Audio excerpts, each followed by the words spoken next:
Welcome to all. We started with C++ and we completed number of topics. And I hope you all are going through the sequential link of video to learn C++ in better manner. And we started with the topic polymorphism. And in that topic we completed 3 subtopics. Okay, that is function overloading, operator overloading by means of unary operator and binary also. Now the next topic is runtime polymorphism with virtual function. How? Let's see.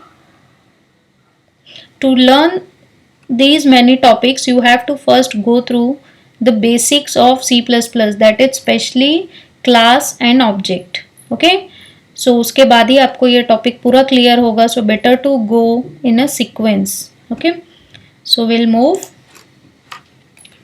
Polymorphism is of two type. We already know compile time and runtime.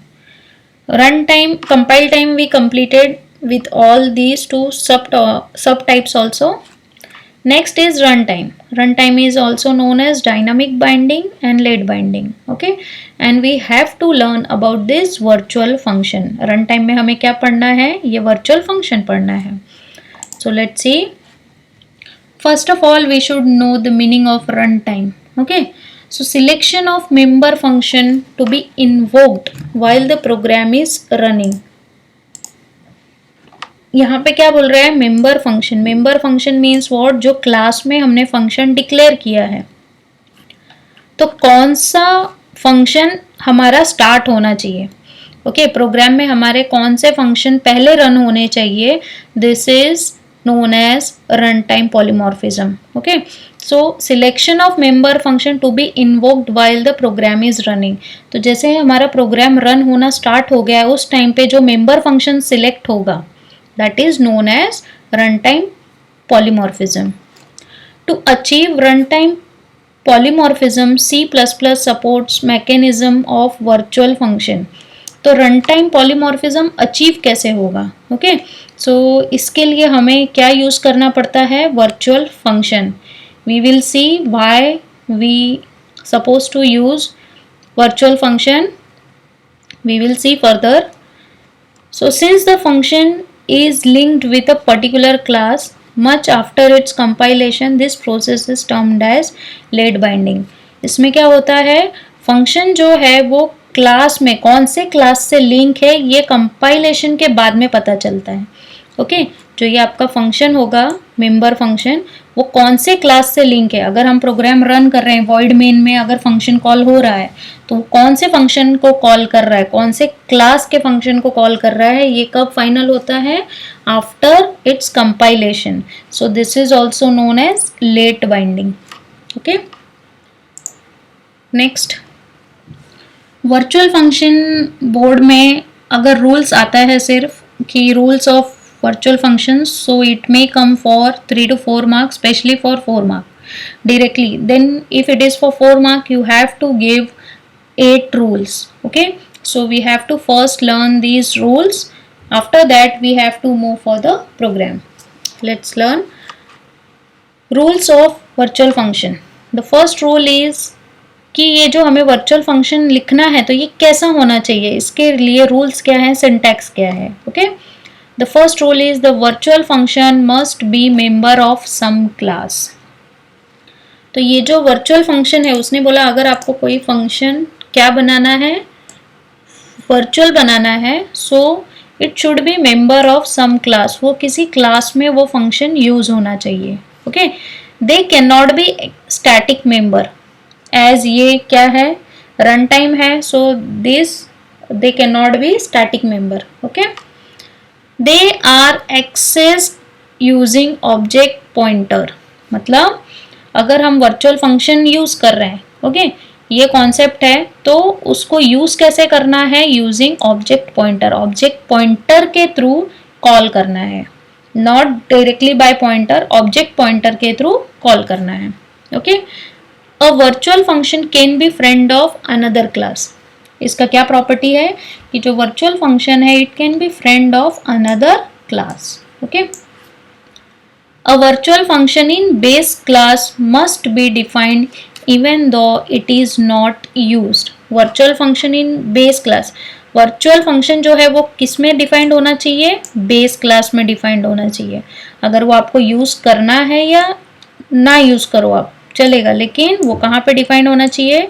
It should be defined in base class only. तो virtual function का एक major property है कि उसमें first of all virtual keyword use होता है. Next is वो base class में ही डिफाइंड होता है. The prototype of the base class version of virtual function and all the derived class version must be identical. इसका क्या मीनिंग है मैं बताती हूँ अभी. कि ये जो बोल रहा है कि जो बेस क्लास में आप prototype means the pattern. Okay, so जो वर्चुअल फंक्शन आप लिख रहे हो वो जो बेस क्लास में लिखा हुआ फंक्शन है और जो डिराइव क्लास में लिखा है फंक्शन, क्योंकि हमारे पास कोई एक फंक्शन होगा जो कॉमन होगा. लेट्स सी, मैं एक बताती हूँ यहाँ पे आपको. सी हियर वॉइड प्रिंट, ये क्लास बेस में भी है, डिराइव्ड 1 में भी है और यहाँ 2 में भी है. Okay, so it is with the same name void print and with parameter यहाँ पे क्या है? It is blank only, there is no parameter. Clear? So ये क्या है? If you are getting that this is with the same name, तो वो क्या बोल रहे हैं कि ये सब में सेम होना चाहिए. इट मे बी और बेस क्लास और it may be in derive class, लेकिन हर जगह पे वो फंक्शन सेम होना चाहिए. See here the prototype of the base class version, जो प्रोटोटाइप और जो आपने एक पैटर्न बेस क्लास में लिखा है of virtual function and all the derived class version must be identical. तो जो आप फंक्शन आप यूज कर रहे हो वो सारे क्लास में सेम होना चाहिए. We can not have virtual constructor but we can have virtual destructor. Okay, so just keep in mind कि we can not create virtual constructor. Okay, next is a base pointer can point to any type of derived object. जो base pointer है वो derived object में किसी को भी point कर सकता है, but reverse is not true. अगर आपको चाहिए कि डिराइव्ड पॉइंटर ऐसा क्रिएट करके बेस के ऑब्जेक्ट को पॉइंट आउट करे तो वैसा नहीं होगा. Base pointer will point out to any of the derived object. Okay, but reverse is not true. When a base pointer points a derived class. Okay, अगर आपने बेस का पॉइंटर क्रिएट किया है, अभी हम नेक्स्ट प्रोग्राम में देखने वाले हैं, ये बेस का पॉइंटर आपने जो क्रिएट किया है डिराइव्ड क्लास के लिए. Okay, when a base pointer points a derived class, the incrementation and decrementation is only relative to the base class. मतलब जो भी इंक्रीमेंट और डिक्रीमेंट होगा वो कहाँ होगा? In base class only, not in derived class. Okay, and keep two things in mind कि base class का जो पॉइंटर होगा वो डिराइव क्लास के ऑब्जेक्ट को पॉइंट आउट कर सकता है, but opposite is not possible. Okay, next see here is a program without virtual function. तो विदाउट वर्चुअल फंक्शन है तो ये कैसा होगा? लेट्स सी, यहाँ पे देखो, we already learned a topic inheritance. okay, inheritance में क्या था कि parent class से हमें क्या मिल रहा था? child class. okay, तो suppose this is class base is your parent class. okay, इससे क्या मिल रहा है आपको? एक derived 1 means D1. derived 1 से क्या मिला आपको? D2 मिला. this is the sequence मैं आपको यहाँ पे बता रही हूँ. So keep in mind. तो एक क्लास बेस है, उसमें मैंने एक फंक्शन दिया है void print, and C out में क्या लिख के यहाँ पे प्रिंट होगा? In base class. ओके, अगर ये क्लास से डेटा हमारा प्रिंट होता है तो क्या लिख के आएगा? In base class. तो मैंने यहाँ पे क्लास क्लोज किया. Now this D1 that is derived 1 class is linked with base. So ये सिंटैक्स तो आपको पता है. If you want to learn this syntax go to lecture number 19 or 20. okay, in those two lectures I have given there the syntax of this inheritance. So here also we declared with the same function void print, but here cout will be in derived class, in derived 1 class. Okay, now d2 is linked with d1, that is derived 2 is linked with d1. यहाँ पे मैंने लिख दिया, यहाँ भी हमारे पास क्या है, सेम फंक्शन है, बस यहाँ पे cout क्या है, इन derived 2 class. So the next thing is ये प्रोग्राम रन कैसे हो रहा है, इसका cout क्या आ रहा है और किस बेसिस पे आ रहा है. So we will see this and this is really important. Derived 1 class का हमने void main में क्या क्रिएट किया है, ऑब्जेक्ट. ओके, डिराइव्ड 1 मीन्स ये क्लास का ऑब्जेक्ट क्या है, obj1. डिराइव्ड 2 क्लास का क्या क्रिएट किया है, ऑब्जेक्ट 2. ठीक है, ये क्लास का ऑब्जेक्ट जो है, जो ये क्लास का काम करने वाला है, उसका नाम क्या है, obj2. और हमने अभी रूल्स में पढ़ा कि बेस क्लास का क्या क्रिएट होता है, पॉइंटर क्रिएट होता है. डिराइव्ड क्लास के ऑब्जेक्ट्स क्रिएट होते हैं और बेस क्लास के पॉइंटर. तो बेस क्लास का क्या क्रिएट किया हमने, pointer with this star mark. ठीक है, पॉइंटर है तो ये स्टार तो होगा, इसमें ये सिंबल होगा. सो बेस क्लास का हमने पॉइंटर क्रिएट किया. Now see what pointer is pointing. Pointer equal to address of, ये आपको शायद पता होगा, this is known as address of. Okay, and this star is known as value at. So I'll read like this, pointer equal to address of object 1. तो address of object 1 जो भी होगा वो कहाँ कॉपी हो जाएगा, पॉइंटर में. Okay, and pointer क्या प्रिंट कर रहा है, पॉइंटर क्या बता रहा है, प्रिंट फंक्शन. ओके, पॉइंटर अभी बताया था कि बेस क्लास का pointer can point to the function of और ऑब्जेक्ट ऑफ डिराइव्ड क्लास. ये हमारा लाइन था, अभी रूल में हमने देखा था. सो ये बेस क्लास का पॉइंटर है, it can point to object of derived class. Okay, so वो प्रिंट फंक्शन को कॉल कर रहा है. बट ये कौन सा फंक्शन है हमें नहीं पता, क्योंकि we are having this 3 functions. Okay, so it will check, ये क्या चेक करेगा, ये पॉइंटर कहाँ से है. तो पॉइंटर कहाँ से आ रहा है, पॉइंटर का क्या पता चला, पॉइंटर का टाइप क्या है, बेस है. ओके, पॉइंटर का टाइप क्या है, बेस है. If you are looking for this, क्या पता चला, this is address, this is pointing address of object 1, but this pointer is type of class base. तो जो पॉइंटर है, ये जो पॉइंटर है, ये किसका टाइप है, क्लास बेस का टाइप है. So it will give function, it will run function of class base. So we are getting in base class. okay, in base class ये फाइनल आउटपुट होगा कभी जब ये रन होगा. Same way pointer equal to address of object 2.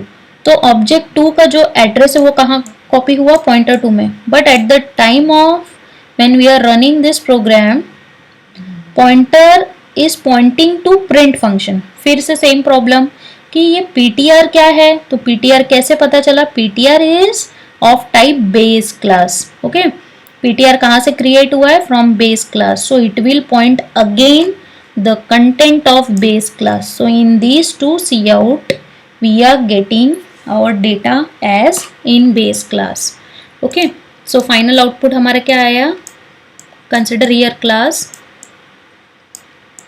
Okay, in base class दोनों time में, जब भी हम पॉइंटर के थ्रू प्रिंट फंक्शन को पॉइंट कर रहे हैं तो उस टाइम हमारा फाइनल आउटपुट क्या रहा है, in base class. But why, let's C.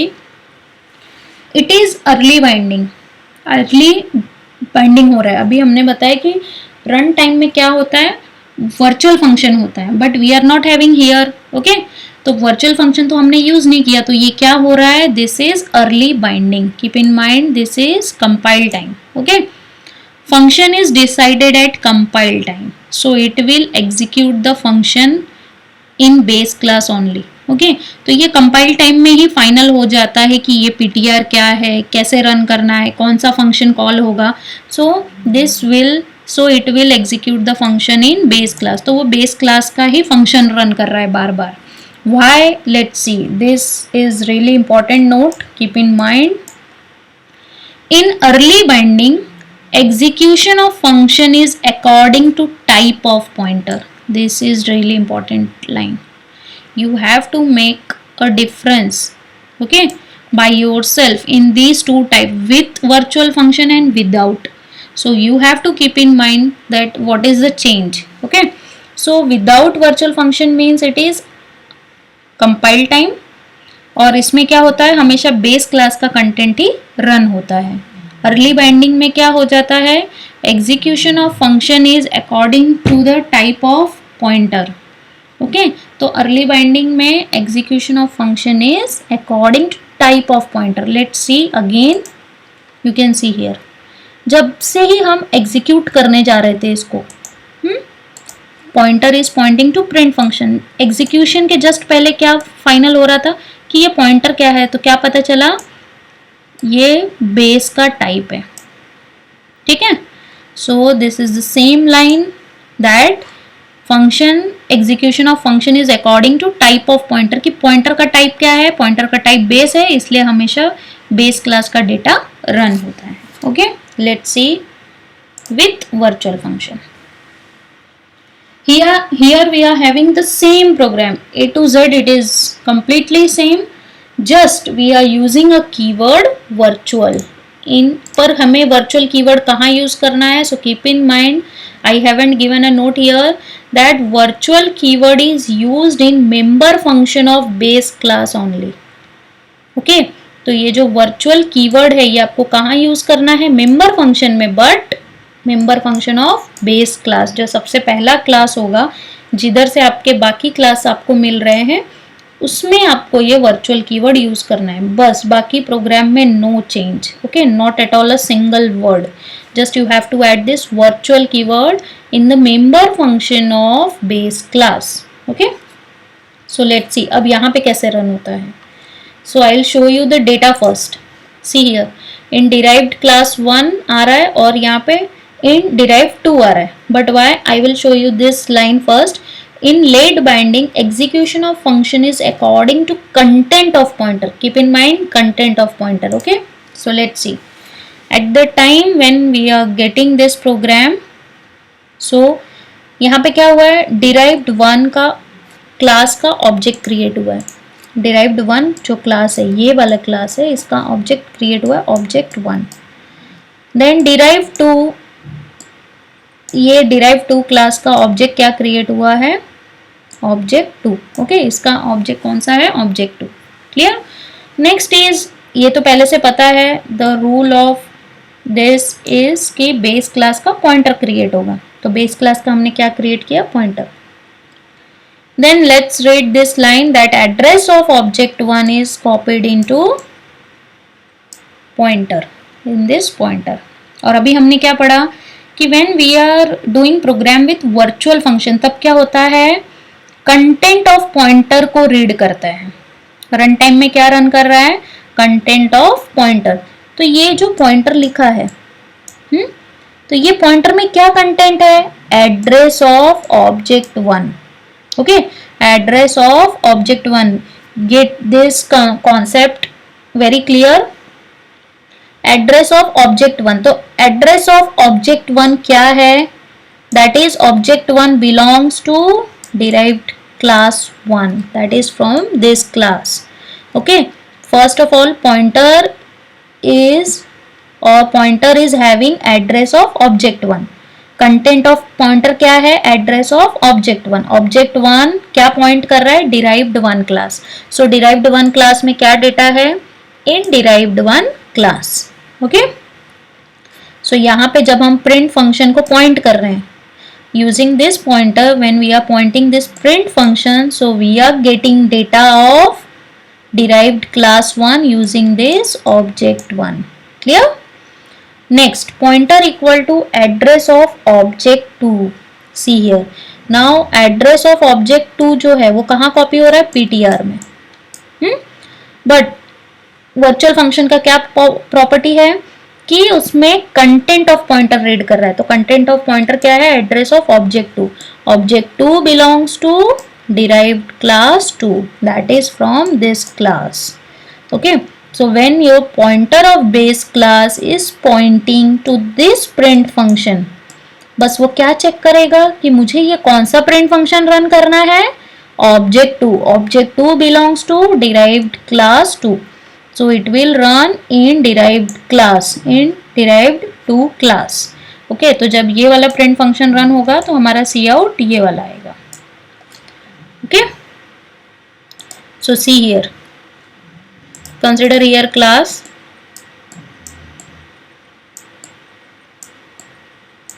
Okay so in अगर हमारा पहला प्रिंट फंक्शन रन हो रहा है तो in derived class 1, in derived class 2, ये दोनों हमारा फाइनल आउटपुट आएगा. Okay so it is late binding. अब यहाँ पे क्या हो रहा है, when we are using virtual keyword that time it is late binding, and without virtual keyword it is early binding. Okay execution of function is decided at run time. Late binding का क्या property है कि execution of function is decided at run time. So it will execute the function of respective derived class. तो इसमें क्या होता है, when we are using late binding तो एग्जीक्यूट हो रहा है फंक्शन, बट कौन सा, with respect to derive class. किस डिराइव क्लास का हमें फंक्शन रन करना है, based on this. So how will we get derived class, तो हमें समझेगा कैसे कि डिराइव क्लास मिल रहा है. So in late binding execution of function is according to content of pointer. Using this content of pointer we can get data of respective derived class. Okay, these are two major or special statements, that is in early binding execution of function is according to type of pointer. Okay, early binding में क्या होता है, जो function execute हो रहा है this is because of type of pointer. तो इसलिए हमेशा हमें बार बार बेस क्लास का डेटा मिलता है, बिकॉज पॉइंटर का टाइप क्या रहता है, base. But in late binding execution of function is according to content of pointer, कि हमारे पॉइंटर में एट प्रेजेंट क्या कंटेंट है, हमें उस क्लास का डेटा हमें रन करना है. ओके उस क्लास का फंक्शन हमें रन करना है. So this is late binding, and late binding is achieved because of this virtual function. Okay virtual keyword use करके we can achieve this late binding. Clear? So please practice this program with this theory and this, make note of these two statements for early binding and late binding. Then only you will come to know why we are getting output like this.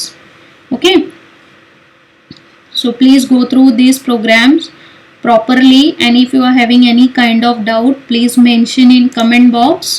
And next topic will be friend function, and I hope till that time you will learn all this content to be clear with this friend function. Okay, friend function पढ़ने के लिए आप previously आप पूरा अपना concept आप clear कर लोगे. Okay, thank you class.